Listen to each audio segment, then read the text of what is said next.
Hi everyone, I'm back with another share.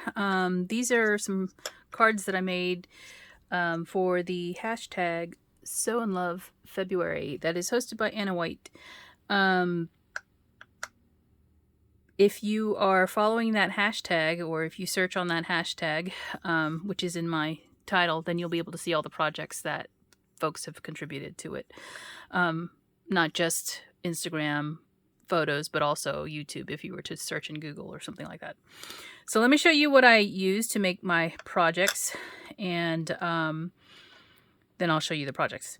So I use this American Crafts, I guess it's twine, but it's more like a cotton thread.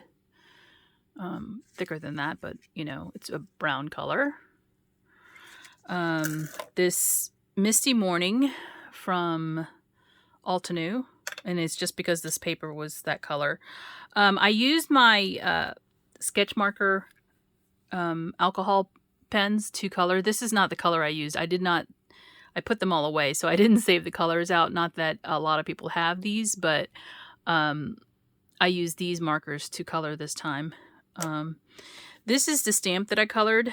It is a Stampin' Up, I believe, stamp, and I really like the sentiment that it has on it. It says, when I give to you what I make with my hands, I share my heart. That's what it says if you read around the image. So it's a really nice sentiment that's in this stamp set, and it's one that I believe I purchased this off of eBay, maybe. I don't know. It's been a while since I actually bought it. I used these dies from Tonic. They're called Loaded Pockets Rectangle Embroidery Hoop Die Set, and there's 8 dies in here. It might not look like 8, and it's because this die, if I pop that out, let me turn it over so you can see it. This die is a rectangular, like embroidery hoop. It's not a frame die. So you might see these little ridges here.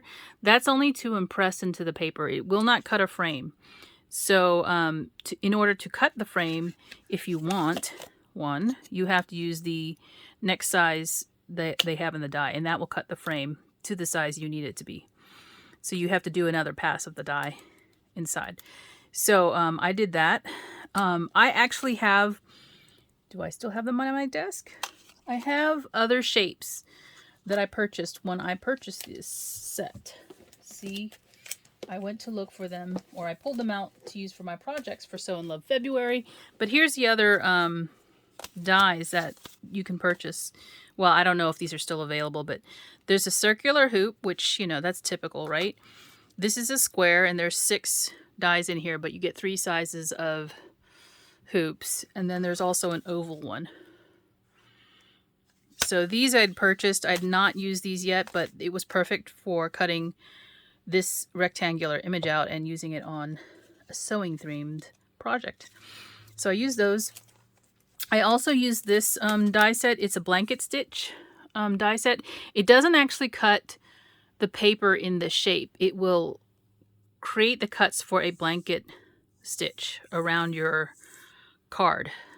So if you can imagine, I'll show it to you on the cards that I made. But this is from Waffle Flower Crafts. This is a different one that I have stored together, but this is from Waffle Flower. I don't know if it's still available because I purchased this a couple years ago. And then I used some wood grain paper that I purchased from Joann's. I used this lighter color and this gray color right here. I think those are the 2 colors I used. Well, actually, it might have been this darker one. I don't know. You'll see. And then I broke out my Tilda paper. This actually happens to be a stitched, sewing themed. Well, some of it's sewing themed. But there's, you know, this is a paper pad that's retired now. I don't know that you can get this anywhere unless somebody's selling it on the secondhand market. But I have, you know, quite a few in my stash that I've been hoarding. And I decided that I would pull some papers or some of the stacks out and just keep them next to me so that I can create with them. And this is some beautiful paper. I'll flip through it in case you've never seen Tilda paper before, but it's retired, and you get 4 sheets of each, and they're double-sided. And like I said, this one happens to be like there's some sewing theme, and then of course this tea themed papers. But there's also die cuts in here, which I have not used. They pop out, but oh no, I have used a few of them. But yeah, they're in here, and then I have some scraps. Here's that sewing theme paper. But yeah, I use this paper pad, and where are my cards? Okay, here they are.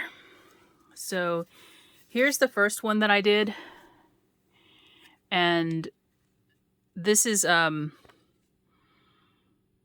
using that again. They're pretty much the same. The colors in the colored image are different.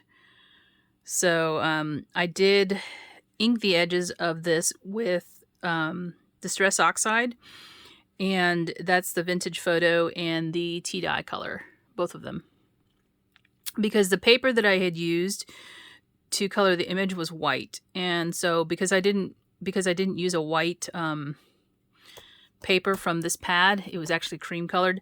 I wanted to make that white edge that was around the image a little bit more vintage looking. So I did that, and I added a wooden button here and some lace. This is the Dollar Tree lace that a lot of people have. And then I also, inked the edges of both the front of the card and on the inside. This die cut is actually on two layers of cream cardstock. So it's not like just a flat piece. I actually popped it up a little bit by doing 2 layers of that, and then glued them all together so it would sit up from the base of the card a little bit. And you could see the dimension on that. And I chose this paper because it had reds and pinks in it to kind of match the image here. So that's the front of this card. And then on the inside, I just added a scrap piece. And I die cut, again, that blanket stitch. I didn't mention that on the front. But the blanket stitch of the card, you could see, all it does is create this like stitch-like border all the way around the front of the card. It's a really nice addition for these sewing themed cards. And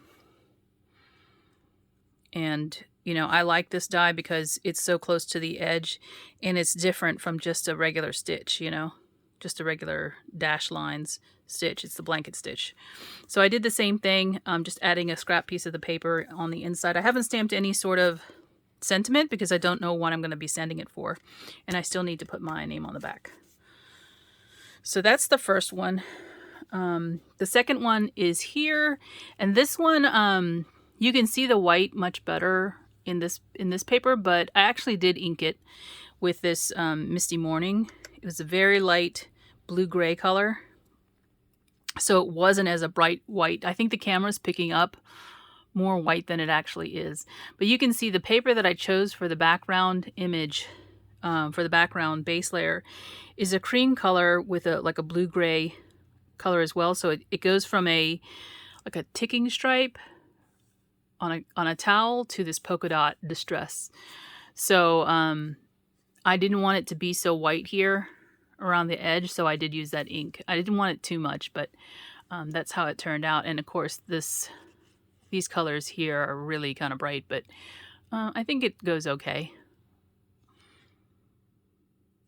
And then on the inside, again, I just use a piece of the same 12 by 12 paper, cut it down, and then added that blanket stitch die to it on the inside. And I still have to stamp on the back. Now, the base of this card is this vintage cream color from Paper Tray Ink, if you're wondering. It's 100-pound paper, so it's pretty good weight. The Tilda paper is a very good weight too.